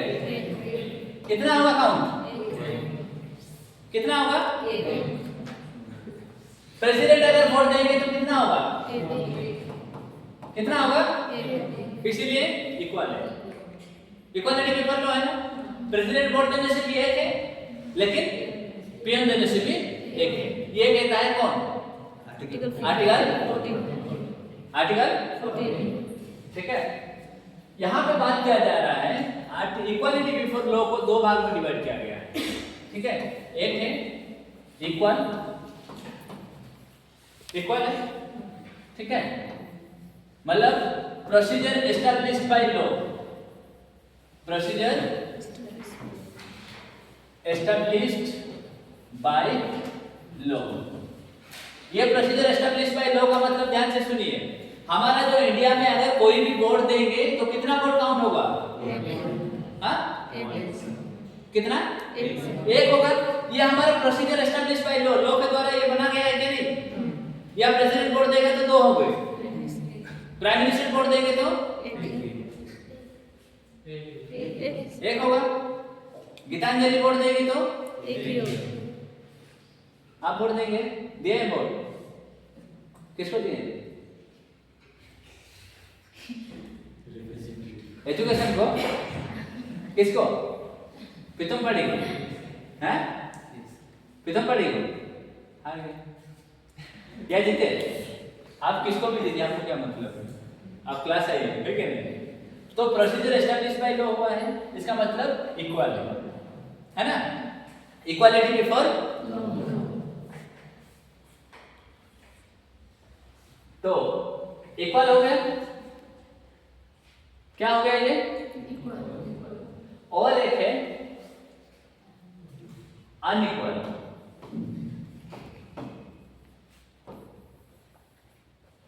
अनइक्वल क्या होता है? ड्यू प्रोसेस होता है, क्या बोलते हैं उसको? ये अनइक्वल कैसे हुआ? Due process of law. तो यहां पे हम बोलेंगे सर पियोन वोट देने के लिए एक काउंट करते हैं और प्रेसिडेंट देने के लिए एक करते हैं, तो पियोन को क्यों जेड सिक्योरिटी नहीं देते? अगर वहां पे सवाल आएगा पियोन को जेड सिक्योरिटी मिलेगा क्या? जेड सिक्योरिटी किसको मिलेगा? क्यों क्यों मिलेगा?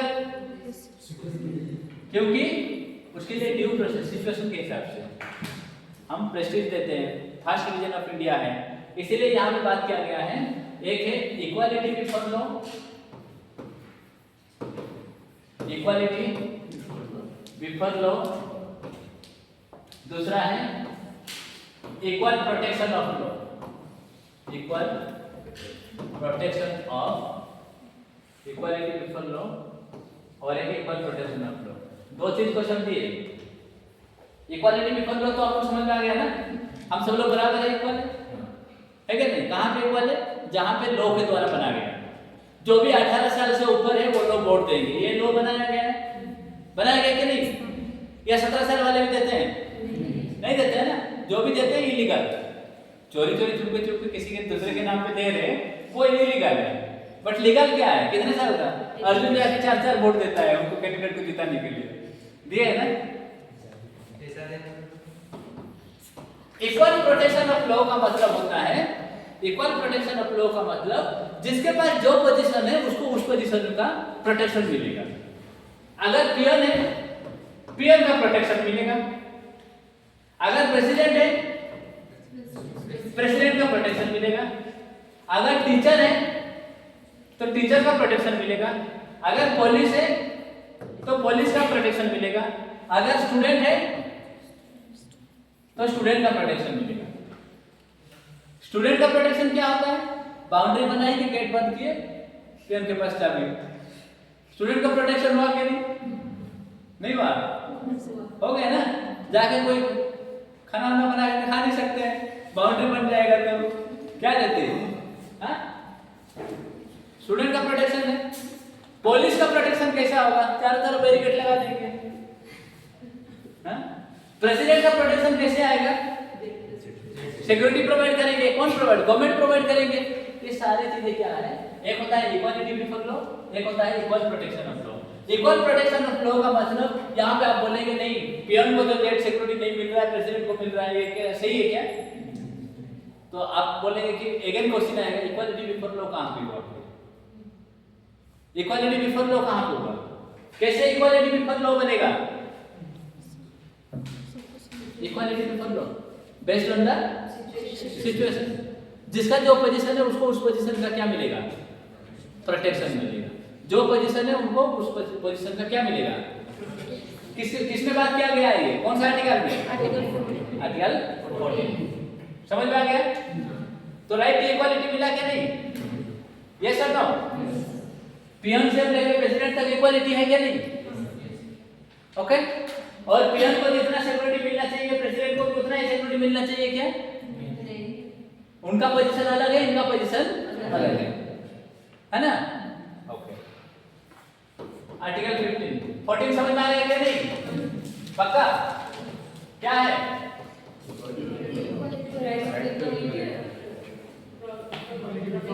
Equality before law, equal protection of law.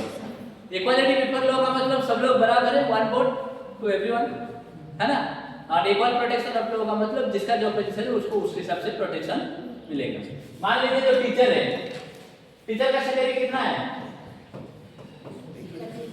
30,000। Police है, पुलिस में कितना है? 40।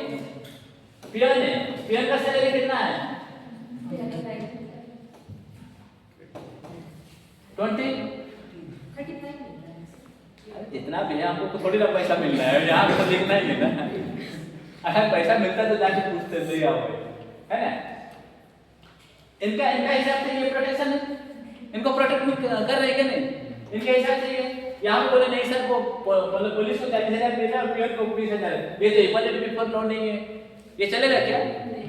क्योंकि इनका पोजीशन अलग है। इनका पोजीशन क्या है? गेट खोलना। इनका पोजीशन क्या है? गेट बंद करना, है कि नहीं? इनका पोजीशन गेट खोलना, ये क्या कराएंगे? ये दोनों को पढ़ाने के लिए कौन आएंगे? है कि नहीं? बोले कैसे गेट बंद करना है, कैसे गेट खोलना है, ये पढ़ाएंगे तुम तो बोलेंगे। Okay right. Okay. Article 15, article 15, ठीक है? No discrimination, no discrimination irrespective of, class miss मत कीजिए, फंडामेंटल राइट्स का पूरा सीक्वेंस में आप पढ़ेंगे ना, लास्ट में बहुत अच्छा लगेगा, अभी धीरे धीरे और अच्छा लगेगा, ठीक है? No discrimination irrespective of caste, class, ठीक है, race, religion and place of birth.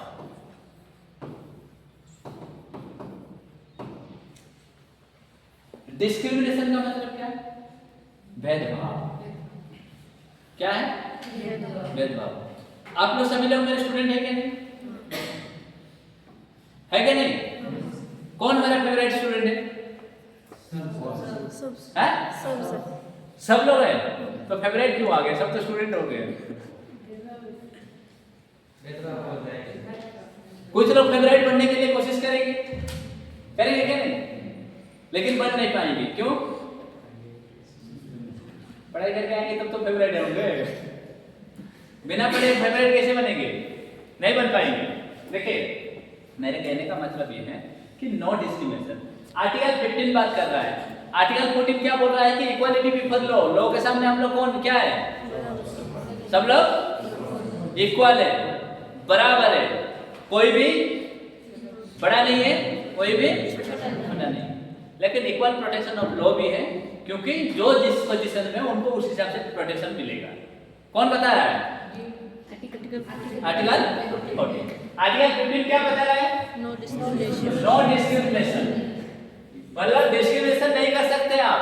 कहां पे डिस्क्रिमिनेशन नहीं कर सकते हैं? 5 जगह में। कहां पे? कास्ट बेसिस पे आप डिस्क्रिमिनेशन नहीं कर सकते, और क्लास बेसिस पे आप डिस्क्रिमिनेशन नहीं कर सकते, और कास्ट जेंडर। जेंडर कहाँ गया भाई? हम तो बोले थे सर, आपने लिखी जेंडर।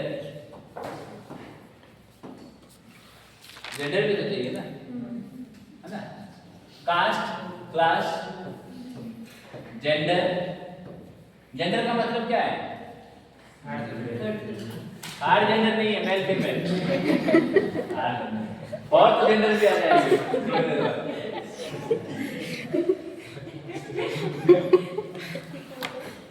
जैसे फॉर दी 5G आ रहा है ना, religion, race, place of birth.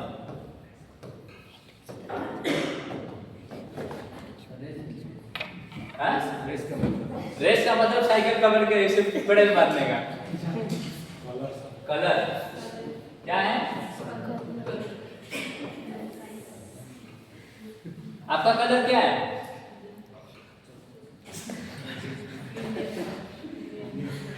Asian blood.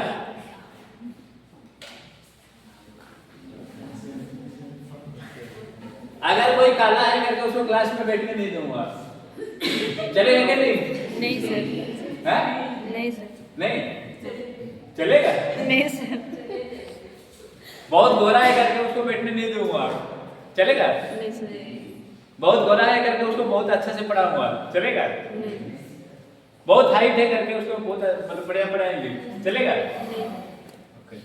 देखिए यहाँ पे बात किया गया है, हमारा आर्टिकल 15 में ये बात किया गया है कि नो डिस्क्रिमिनेशन। क्या है? स्पेशली क्या? किसके लिए? कास्ट, ठीक है? रेस, क्लास का हम लोग इसको छोड़ सकते हैं। क्लास क्या होता है? क्योंकि वहां पे इनडायरेक्टली डिस्क्रिमिनेशन होता है।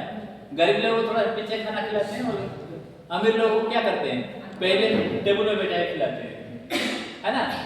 तो basically caste, race, religion, gender and place of birth. देखिए, ठीक है?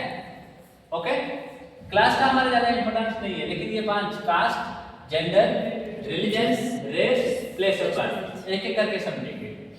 Okay, no discrimination. किसके लिए no discrimination? Caste, gender,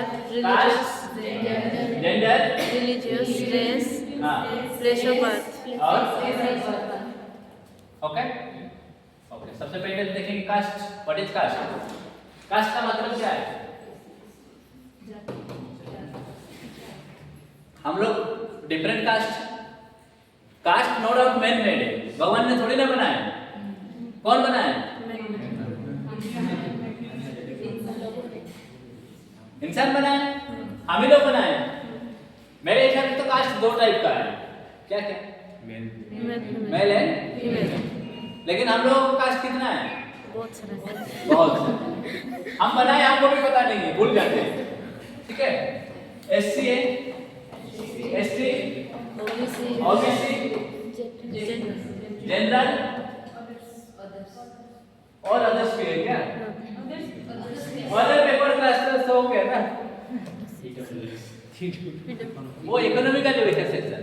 I am just talking about the caste. Caste. Caste basis पे आप डिस्क्रिमिनेशन करेंगे क्या? आर्टिकल 15 क्या बता रहा है? No discrimination. No discrimination. किसके लिए नो डिस्क्रिमिनेशन? कास्ट, रिलीजियस, कोई एससी हो, कोई एसटी हो, अदर बैकवर्ड क्लासेस हो या जनरल हो, सभी लोग क्या है? क्या है? तो no discrimination on the basis of caste. Caste के बेसिस पे आप किसी को डिस्क्रिमिनेशन नहीं कर सकते हैं। मान लीजिए कोई एसटी है, तो क्या उसको हम डिस्क्रिमिनेशन कर सकते हैं क्या? कोई एससी है, उसको हम डिस्क्रिमिनेशन कर सकते हैं क्या? अगर करेंगे तो आपका फंडामेंटल राइट्स का वायलेशन होगा। आपका फंडामेंटल राइट्स का वायलेशन होगा। कोई भी आपको किसी भी तरह की मतलब डिस्क्रिमिनेशन नहीं कर सकते हैं on the basis of caste. Caste में क्या है? लोअर कास्ट, लोअर कास्ट है क्या नहीं? लोअर कास्ट है और एक है अपर कास्ट है और एक है middle caste. Lower caste and upper caste. बहुत सारे लोग अपर कास्ट वाले क्या करते हैं? लोअर कास्ट को डिस्क्रिमिनेशन करते हैं। बहुत सारे टाइम लोअर कास्ट वाले अपर कास्ट के पास जाते नहीं है क्योंकि डिस्क्रिमिनेशन होता है। बहुत सारे डिस्क्रिमिनेशन हो रहा था, इसलिए कॉन्स्टिट्यूशन में स्पेस दिया गया। आर्टिकल 15 में बोला गया कि no discrimination on the basis of caste. कोई भी किसी भी कास्ट के हैं उनको डिस्क्रिमिनेशन नहीं कर सकते on the basis of caste. आपका जाति के हिसाब से आपको डिस्क्रिमिनेशन नहीं कर सकते। बात समझ में आ गया ना? हाँ या ना? ओके। लेकिन आज भी कास्ट का ट्रेडिशन आज भी है क्या नहीं? मान लीजिए एससी के घर में एसटी नहीं खाते, एसटी के घर पे ओबीसी नहीं खाते, ओबीसी के घर पे जनरल नहीं खाते, जनरल के घर में जनरल नहीं खाते। और ऐसा भी सिस्टम है आज के डेट में। एससी है, एससी में 50 तरीके का सब कास्ट है। ये एससी, ठीक है? ये भी एक एससी है, SC 1, SC 2, SC 3, SC 4, SC 5, सब कास्ट। इसको क्या बोलते हैं? सब कास्ट। एसटी में भी वैसे हैं, एसटी में भी है क्या नहीं? है क्या नहीं? जैसे यहाँ पे देखिए, मतलब पाणो डम्बो है, चंडाल है ना?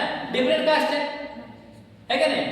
ये पर्सन इनके घर पे नहीं खाते हैं तो एससी कास्ट सर्टिफिकेट में एससी लिखते हैं, एससी का ही बेनिफिट लेते हैं, इसका ही बेनिफिट लेते हैं। लेकिन ये इनके घर पे नहीं खाएंगे, ये इनके घर पे नहीं खाएंगे, ये इनके घर पे नहीं खाएंगे। ऐसा होता है कि नहीं? हाँ या ना? प्रैक्टिकली है ना? लेकिन कॉन्स्टिट्यूशन में वायलेशन है क्या नहीं? कॉन्स्टिट्यूशन में क्या बात कर रहा है? No discrimination. लेकिन आज की डेट में भी डिस्क्रिमिनेशन है। ओके, क्या अर्जुन है क्या नहीं? नंदपुर में पैलगड़ा वाले घासी शाही खाते हैं क्या? घासी शाही वाले पैलगड़ा खाते हैं क्या? नहीं खाते। ओके, एससी में मतलब within the SC community itself it discrimination, but the constitution is saying no discrimination on the basis of caste. Caste के बेसिस पे आपको डिस्क्रिमिनेशन नहीं करना। क्लियर? नंबर 1। एसटी में भी है, देखिए एसटी में डिफरेंट काइंड ऑफ एसटी है। क्या है? गधवा है, पारिगा है, कौंदो है, छोड़िया है क्या नहीं? हाँ, परजा है, मतलब डिफरेंट काइंड है। लेकिन कुछ लोग क्या है, गधवा वाले ना परजा वाले पे नहीं खाएंगे, परजा वाले गधवा वाले पे नहीं खाएंगे, ठीक है? ये गधवा वाले इनके पास नहीं खाएंगे, इनके वाले ये वाले, लेकिन लेते क्या है? एसटी लिखते हैं क्या नहीं? Schedule tribe. लेकिन विद इन द सबकास्ट, इसको बोलते हैं क्या बोलते हैं? इसको सबकास्ट। ये सबकास्ट है आज की डेट में। जैसे मेरे गांव में भी आप आज जाएंगे, ठीक है? अगर कोई एसटी वाले पानी लेके आते हैं ऐसे ठीक है, तो एसटी वाले क्या साइड होकर चले जाएंगे, क्योंकि एसटी अगर उसको टच कर देंगे तो क्या है? पानी गंदा हो जाएगा, पानी अशुद्ध हो जाएगा। अगर एसटी वाले पानी, मतलब अगर एसटी वाले जाते रहेंगे, कोई ओबीसी वाले, कोई ओबीसी पर्सन्स होंगे, तो उनको दूर से ऐसे बांट देना, है ना? नहीं तो क्या होगा? दूर से देना है ना? जितना भी पार्ट है ना, उसको क्या करना पड़ेगा? दूर हो जाना पड़ेगा, होना पड़ेगा क्या नहीं? क्योंकि रास्ता को बांट देना है, हमको देना पड़ेगा कि नहीं? ये क्या है? डिस्क्रिमिनेशन। लेकिन कॉन्स्टिट्यूशन क्या बोल रहा है? कौन सा आर्टिकल में? No discrimination on the basis of. समझ में आ गया कास्ट के बारे में? सेकंड क्या है? रेस। कास्ट के बेसिस पे आप डिस्क्रिमिनेशन नहीं कर सकते हैं, लेकिन आज की डेट में भी हम लोग क्या है, ट्रेडिशन हो चुका है, क्योंकि एक रेस्पेक्ट है। गांव में हम लोग सब लोग अंडरस्टूड है, हमको पता है कि हम मतलब उनको उनके घर पे नहीं बैठे, ऐसा भी सिस्टम है, पता है ना? देखिए मजेदार बात यह है, मैं मेरा एग्जांपल बताता हूँ, ठीक है? सिंपल, मैं एससी कैटेगरी से बिलोंग करता हूँ, ओके? ये क्या है? सीके। कैसे डिस्क्रिमिनेशन होता है, कैसे डिस्क्रिमिनेशन नहीं होता है, प्रैक्टिकल बता रहा हूं। ये कौन है? सीके। और एक एससी है मेरा ब्रदर, वो है एससी के। ये चंद्रा खेमुंडू है, ये सुरेश चंद्रा खेमुंडू है, ओके? ये मेरा बड़ा भाई है, मतलब फैक्ट बता रहा हूं, जो फैक्ट है, जो आज की डेट में चल रहा है, ओके? दोनों क्या है? दोनों क्या है? ये जो एससी दोनों भी क्या है? एससी। ये दोनों भी किसी के घर पे ना एससी के घर पे बैठ सकते हैं ना ओबीसी के, मतलब जनरल के घर पे, ओबीसी के घर पे। ये दोनों के घर पे कहीं पे भी एंट्री नहीं है, दोनों, ओके? लेकिन सिचुएशन ऐसा आता है, ठीक है? जैसे हम अगर गांव में जाते हैं, हमको इनके घर पे भी अंदर बैठाते हैं, मतलब इनके घर पे भी बैठाएंगे, अंदर घर पे बैठाएंगे, और इनके घर पे भी अंदर बैठाएंगे। मैं क्या वैसी हूं? लेकिन मुझे कहां बैठाते हैं? कहां पे? घर के अंदर डायरेक्ट बुला के बैठाएंगे। लेकिन सेम सिचुएशन अगर होगा, मेरे भाई अगर जाएंगे तो ना इनके घर पे एंट्री कराएंगे, ना इनके घर पे एंट्री कराएंगे। क्यों? पोजीशन। पोजीशन, क्योंकि उन लोगों को पता है कि अगर हमको, फैक्ट है क्या नहीं? पिके ये सुन रहा हूं, अरे बोलिए, आप लोग मेरे गांव के है ना, जो फैक्ट बता रहा हूं, तो आपको मैं प्रैक्टिकल चीज बता रहा हूं, ऐसा नहीं कि मैं एग्जैजरेट करके बता रहा हूं। ये चीजें मैं क्यों बता रहा हूं? क्योंकि हम लोग चेंज होना पड़ेगा, हमारा जो माइंडसेट है उसको चेंज करना पड़ेगा, है क्या नहीं? लेकिन हम जाते हैं तो हमको घर पे बैठाते हैं, मतलब कुछ लोग कुछ घर पर छोड़ के बाकी बहुत सारे घर पे, अगर हम किसी के घर पे भी जाएंगे तो हम हमको अंदर बैठाएंगे, आइए अंदर बैठिए। क्योंकि हम दिल्ली से पढ़ाई करके आए, क्योंकि हमारे पास थोड़ा बहुत पैसा है, मतलब पैसा नहीं है लेकिन इसे बोल रहा हूँ, ठीक है? क्योंकि हम फ्लाइट से आ रहे हैं, हमारा पोजीशन अच्छा है, क्या कहीं पे केस होगा तो हम बोल पाएंगे, इसलिए हम क्या करेंगे हम लोग? लेकिन अगर सेल्फ स्पेस में, मतलब मेरे भाई अगर जाएंगे, अच्छा बैठिए उधर बैठिए, बुला देता हूँ, तो ये डिस्क्रिमिनेशन आज भी है। लेकिन ये कॉन्स्टिट्यूशन में क्या है? No discrimination. अगर ऐसा डिस्क्रिमिनेशन करेंगे तो क्या है? ये वायलेशन। वायलेशन है क्या? हम जानते हैं, हम पढ़ते हैं, जानते हैं, अगर कोई पानी, एसटी वाले अगर कोई पानी लेके जा रहे हैं, ओबीसी वाले अगर पानी लेके जाते हैं, अगर हम मतलब जाके डायरेक्ट टच भी कर सकते हैं, ये मेरा राइट है क्या नहीं? टच कर सकते हैं क्या नहीं? लेकिन हम क्यों नहीं करते? क्योंकि हमारा जो ट्रेडिशन है, हमारा एक परंपरा चल रहा है, ठीक है, चलने दो। बाकी सब लोग धीरे धीरे पढ़, वंस अपॉन अ टाइम बहुत कास्ट सिस्टम था, आज वो सिस्टम है क्या? आने वाले टाइम में धीरे धीरे कम हो जाएगा। जैसे आज आप लोगों को मैं ट्रांसफॉर्मेशन करा रहा हूँ, चेंज करा रहा हूँ, सीख रहे हो। पहले आप लोग दोनों एक जगह में बैठ के खाना नहीं खाते थे, आज क्यों बैठ के खाना खा रहे हैं? क्योंकि धीरे धीरे दूर हो रहा है, ये कॉन्स्टिट्यूशन ने हमको देगा। तो अंडर आर्टिकल 15 में ये बात कर रहा है कि no discrimination on the basis of caste. Bore हो गए? समझ में आया ना? तो आज भी कास्ट बेसिस पे डिस्क्रिमिनेशन है, लेकिन वो क्या है, हम लोग क्या करते हैं, उसको मैनेजेबल करते हैं। लेकिन कॉन्स्टिट्यूशन में वायलेशन है, फंडामेंटल राइट्स। ओके, नेक्स्ट क्या है? Race. Shankar, are you getting my point? हाँ, थोड़ा थोड़ा समझ में आ रहा है? Okay, race. रेस का मतलब क्या है? कलर। क्या है? कलर। कलर का मतलब क्या है? क्या क्या कलर है? कुछ लोग ब्लैक होते हैं, कुछ लोग व्हाइट होते हैं, कुछ लोग मिडिल में रहते हैं, आधा ब्लैक आधा, हाँ? कुछ लोग ब्राउन, कुछ लोग येलो,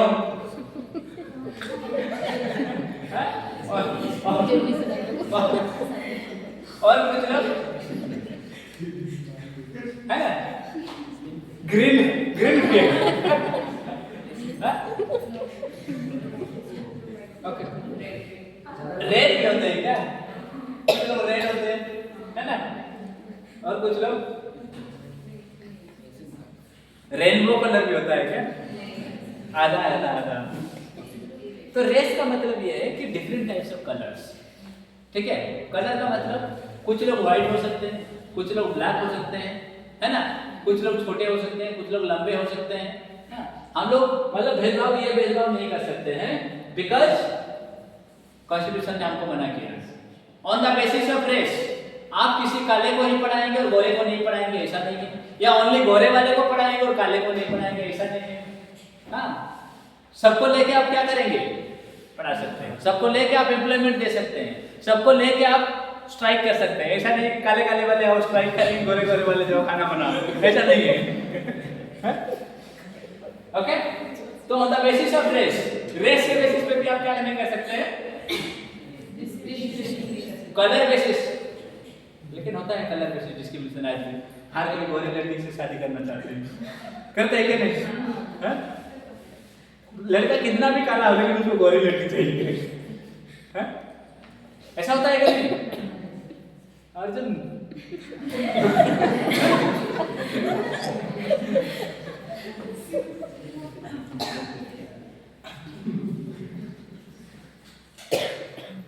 ऐसा ऐसा होता है, मतलब डिस्क्रिमिनेशन होता है कि नहीं? लड़कियां भी वही पसंद करती है, बहुत ज्यादा गोरे वाले को पसंद करती है, वो बहुत ज्यादा काले वाले को पसंद करती है, बहुत ज्यादा मतलब सबका अपना अपना, लेकिन ओपन भी आप नहीं बोल सकते, आप अंदर अंदर कुछ भी बोल सकते हैं, लेकिन आप काले हैं, आप क्लास नहीं आ सकते हो, ये बोल सकते हैं क्या? आप बहुत गोरे हो, आप नहीं आ सकते, लाइट जल जाएगा, ऐसा बोल सकते हैं क्या? नहीं।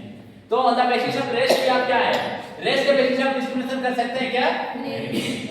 तो कास्ट के बेसिस नहीं है और रेस के बेसिस पे। Okay, number 2।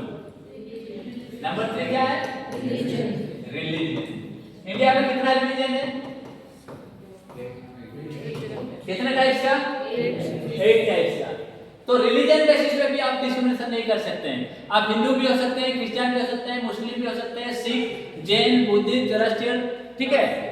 बुद्धिज्म मतलब जैनिज्म जो भी हो सकते हैं, आपको रिलीजियस बेसिस पे कोई डिस्क्रिमिनेशन नहीं कर सकते हैं। मैं यहाँ पे जो बहुत सारे क्रिश्चियन स्टूडेंट्स हैं उनको अगर बोलूंगा कि नहीं आप क्रिश्चियन हैं तो आप आ सकते हैं, हिंदू वाले आप नहीं आ सकते हैं, ऐसा नहीं कर सकते हैं। आर्टिकल 15 सिंपली ये बात कर रहा है कि no discrimination on the basis of caste, race, religious. Religion basis आपको डिस्क्रिमिनेशन किया जा सकता है? करेंगे क्या? हम लोग क्या है सर, हम क्या बोलते हैं? सेकुलरिज्म। क्या है? सेकुलर। हम लोग सेकुलरिज्म को फॉलो करते हैं, मतलब all religion are equal in front of the state. हम लोगों के सामने क्या है? सभी रिलीजन बराबर। किसी रिलीजन बेसिस पे आपको कोई मतलब मना करेंगे क्या? मान लीजिए मैं हिंदू हूँ या मैं मुस्लिम हूँ, मुझे क्लास में बैठने के लिए इजाजत मिलेगा क्या? नहीं मिलेगा ना? या डिस्क्रिमिनेशन करेंगे मुझे? मैं बुद्धिस्ट हूँ, मुझे क्लास में बैठने के लिए मुझे इजाजत मिलेगा कि नहीं? मिलेगा ना? जैसे सिख वाले पगड़ी बांध के बैठाते हैं, पगड़ी यहाँ पे कृपान पकड़ते हैं, कृपान कृपान जानते हैं? छोटा सा तलवार है ना, यहाँ पे तो नहीं आप मतलब ये आप क्या है सिख है, आप क्लास में नहीं बैठ सकते, ऐसा हो सकता है क्या? ओके। अगर मान लीजिए क्रिश्चियन है, कोई क्रिश्चियन है, वो व्हाइट ड्रेस पहन के आने के लिए कोशिश करेंगे तो उसको मना करेंगे क्या? आप व्हाइट ड्रेस आएंगे तो यहाँ पे नहीं चलेगा, गंदा हो जाएगा, ऐसा हो सकता है क्या? अगर मैं मुस्लिम हूँ, मैं क्या पहन के आऊंगा? बुर्खा। बुर्खा पहन के आऊंगा, आधा से ऐसे ढक के, मेरा चेहरा ही नहीं दिखाऊंगा, थोड़ा सा आगे ऐसे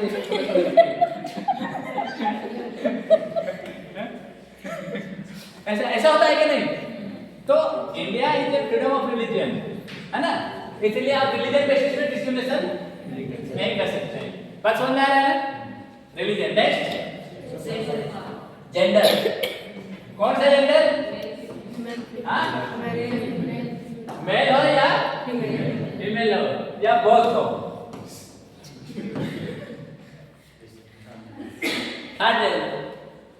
है ना?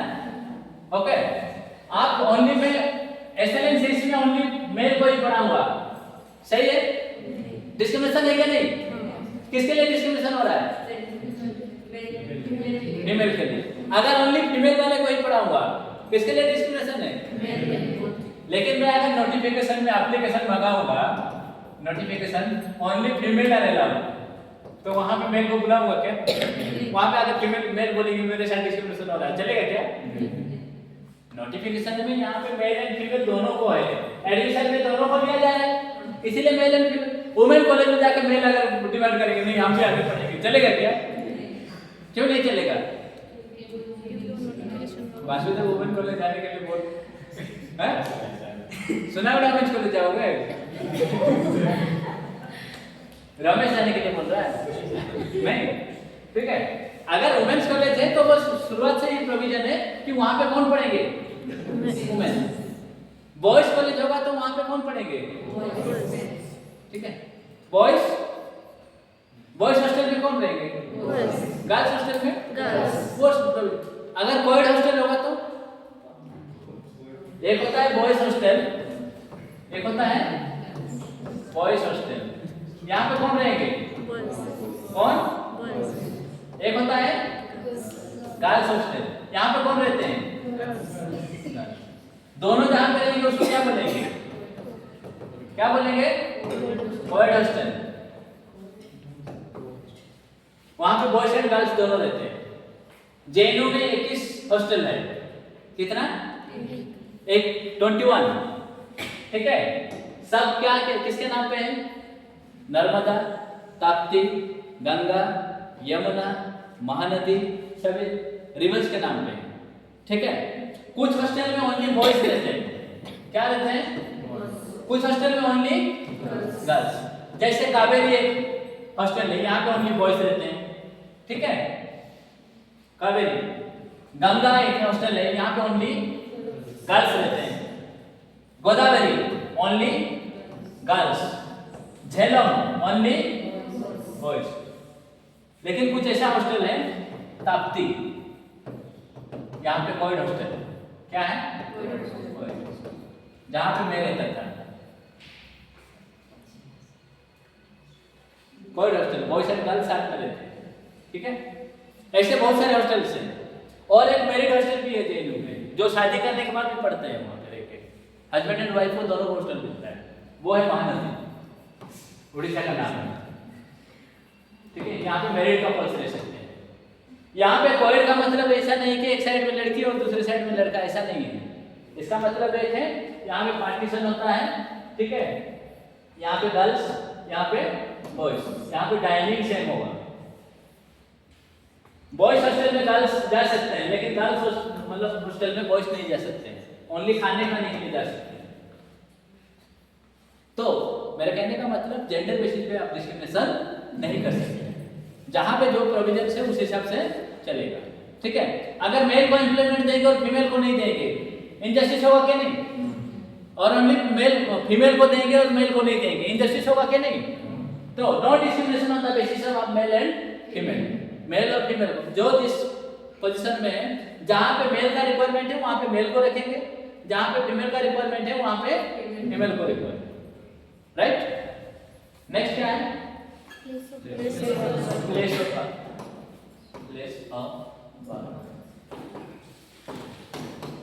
आप प्लेस ऑफ बर्थ के हिसाब से भी डिस्क्रिमिनेशन नहीं कर सकते हैं। लास्ट पॉइंट है, अरे बाप रे 120 हो गए। प्लेस ऑफ बर्थ, ठीक है? भूख तो नहीं लग रहा है? 5 minute, 5 minute only. Place of birth का मतलब क्या है? कहाँ जन्म लिए? आंध्र प्रदेश? कोरापुट डिस्ट्रिक्ट है, गांव कहाँ है? कोरापुट में। oh my God। ज्योति घर में कोई जंगल में कौन कहाँ पे? तो वो बोलिए ना सेफ्टी गुड़ा। मैं घर पे जाके थोड़ी ना देखता हूँ। और कहाँ फोन कहाँ पे? बिजू कहाँ पे? लपतापुर? नहीं पात्रापुर। पात्रापुर।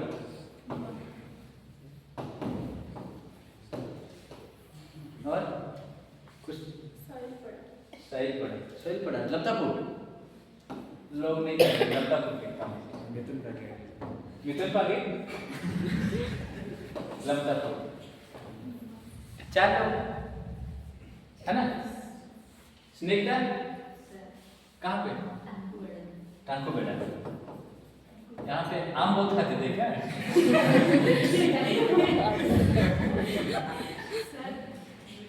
और एक है लखीमपुर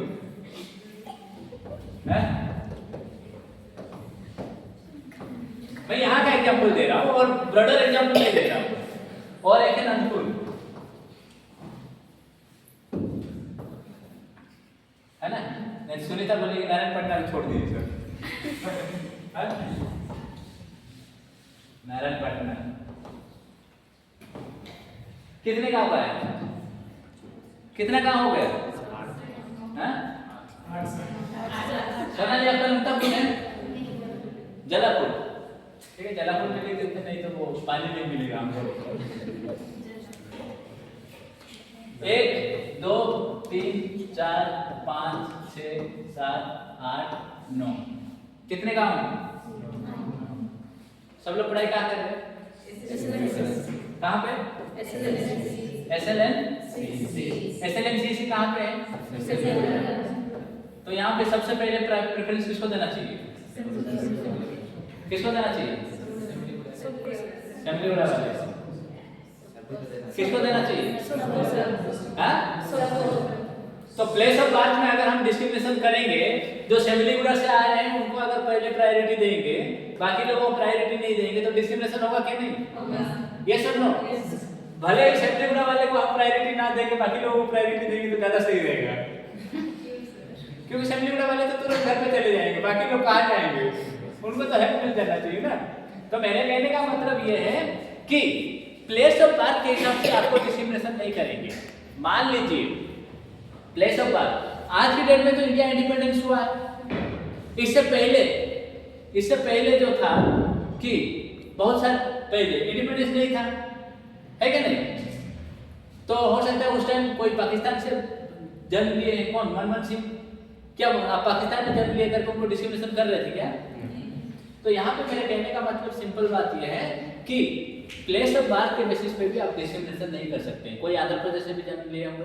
कोई उड़ीसा में जन्म लिए होंगे कोई छत्तीसगढ़ में जन्म लिए होंगे पहले छत्तीसगढ़ नहीं था आज छत्तीसगढ़ हो गया हुआ है क्या नहीं उनको अगर हम डिस्क्रिमिनेशन करेंगे तो चलेगा क्या नहीं तो नो डिस्क्रिमिनेशन आर्टिकल 15 क्या बता रहा है कास्ट को लेकर आप डिस्क्रिमिनेशन नहीं कर सकते रेस को लेकर आप डिस्क्रिमिनेशन नहीं कर सकते रिलीजन को लेकर आप डिस्क्रिमिनेशन नहीं कर सकते है ना और जेंडर को लेकर आप डिस्क्रिमिनेशन नहीं कर सकते हैं और प्लेस ऑफ बर्थ को प्लेस ऑफ बर्थ का मतलब अभी मान लीजिए मान लीजिए राहुल गांधी का बेटा है क्या नहीं सोनिया गांधी का बेटा कौन है राहुल गांधी कहाँ जन्म लिए दिल्ली में तो उसको सबसे पहले प्रायोरिटी देंगे है ना और बाकी लोगों को अगर प्रायोरिटी नहीं देंगे तो वो प्लेस ऑफ बर्थ के हिसाब से हमको प्रायोरिटी होगा तो डिस्क्रिमिनेशन हो रहा है क्या नहीं तो प्लेस ऑफ बर्थ में हमको डिस्क्रिमिनेशन करना है क्या तो किस आर्टिकल 15 क्या बात कर रहा है नो डिस्क्रिमिनेशन कहाँ पे आप डिस्क्रिमिनेशन नहीं कर सकते हैं कास्ट में डिस्क्रिमिनेशन नहीं कर सकते हैं रेस में नहीं कर सकते हैं रिलीजन में नहीं कर सकते हैं हाँ place of birth okay article fine thank you कल देखते हैं सर एक नोट लिखा रहता है आप